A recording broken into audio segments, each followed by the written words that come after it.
So we're kind of knocking around a non-equity theater scene in Chicago in a movie. They shot it in New Orleans. I wasn't there for most of the Well, film. actually, this is interesting. In Metairie, we shot it in Metairie, and I showed up, and Billy said, "You want to see where we're going to shoot this?" I said, "Okay."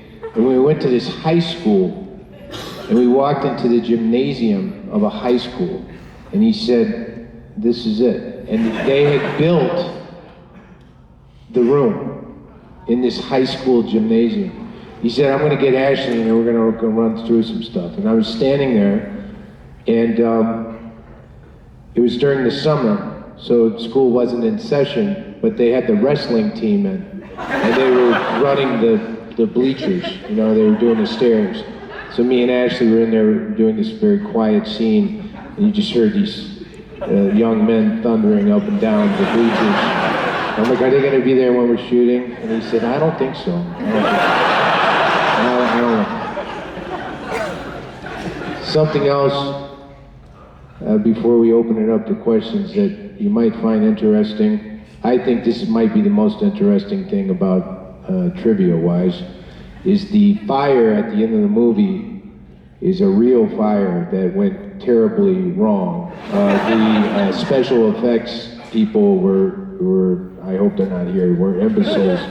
And they put way too much of this stuff around, and they set a really intense fire, and the cinematographer's eyebrows were singed off of his face. And we all ran out of the building. We ran out of the high school gymnasium screaming with our hands in the air. But the camera kept rolling. And the tilt up, which is the last thing you see in the movie, there's nobody there. The camera's doing that itself. And the footage survived. So I think that's pretty badass.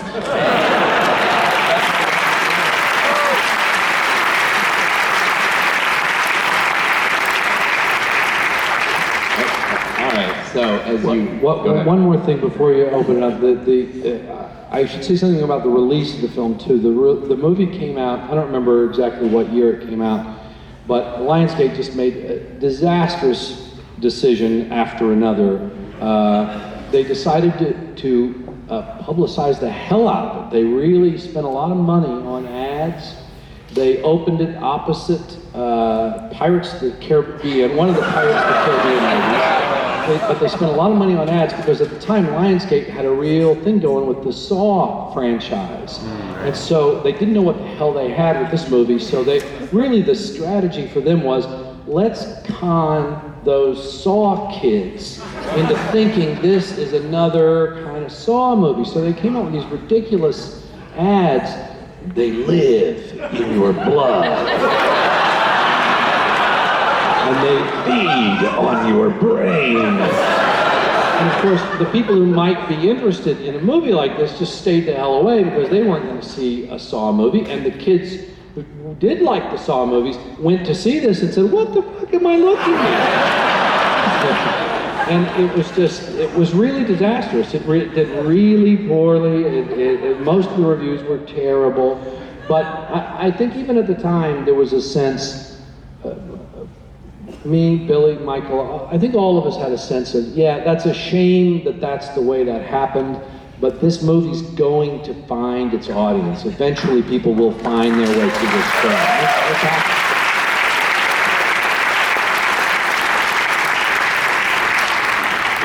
And they did. And I will say, just on that note of the Saw, I was doing a little research on the film, and I believe the set designer that was hired for this film had done Eli Roth's Hostel, which is in that vein of kind of torture porn, for those who know those movies. So anyway, we've got some great questions here from the audience that they pre-wrote. This one I think is from Eddie. Why did you... There he is. Why did you name the play, which then was also used in the movie, Bug? Well, it's a better question than you think it is. I mean, aside from the fact that you don't call Jaws the sheriff of Amity Village, but rather you call it Jaws because there's a big fucking shark. So you call it Bug because there's bugs that are eating you. But there's another reason, actually. First of all, there are some other films titled Bug. There's a pretty bad 70s sci-fi bug movie called Bug.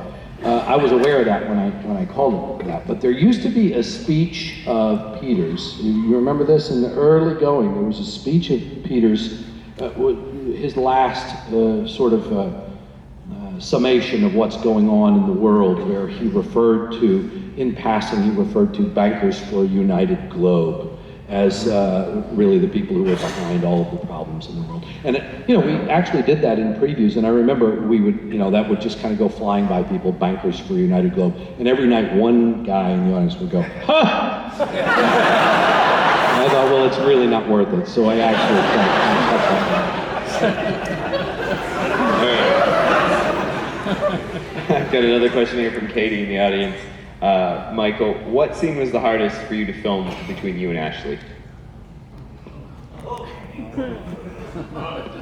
I don't know. I love working with Ashley so much. I was scared going into it. It was kind of strange because when I got there, particularly because Tracy wasn't there, I was the only person who had actually done the play, and I was surrounded by a bunch of people. And Billy, as much as he loved the play, I was surrounded by a bunch of rookies, at least in terms of bug standards, and I was also used to rehearsing when we did the play for like 3 or 4 weeks, and Ashley really just had to kind of show up. I mean, we kind of fumbled around with it for a couple of days, but it's not the same as rehearsing a play. So. It was interesting. Ashley was going through a very interesting period in her life, I think, when she was making this movie. And she had a lot of, as we say, ammunition, I think. She had a lot on her. And I think that really comes across. So, anytime you gotta start taking your clothes off or something in front of somebody, that's kind of weird. Particularly because at the time, her husband was around, that race car driver. He didn't like me much. But no, she was a delight. I mean, I was so impressed with her, how prepared she was, and not just knowing her lines, but really having put together this character, her version of this character, and not really needing much help or anything. All right. I think this is a question for you, Michael. Which aspect of your character did you find it easiest to empathize with?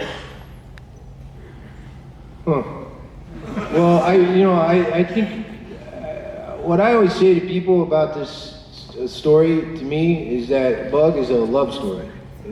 Bug is about love, to me. I don't know what it's about to Tracy or anybody else, but to me, I look at it as how intimate can two people get, and in the process of getting that intimate, can they do so without destroying one another? And the thing about somebody earlier, I was out in the lobby and someone said, "Yeah, this Bug and Take Shelter are very similar," and I'm like, "Well, no, not really." But because Take Shelter, you're talking about a man who is a family man, a husband, a father, and he's just working at a sand mill or wherever the hell he's working. But this guy is truly a mysterious person. Like and you're never quite sure. Me and Billy used to argue about it all the time. He's like, "Is this true? Is he lying?" Billy's like, "He's lying. He's lying about all of that." I'm like, "No, he's not." But you don't know. Like, I don't know the answer to that question. Billy doesn't know the answer to the question. I don't even know if Tracy knows the answer to that question. So it's like this, it's really beautiful. I guess what I empathize with most is the question of Peter Evans, of who he actually is. Because I'm a question too.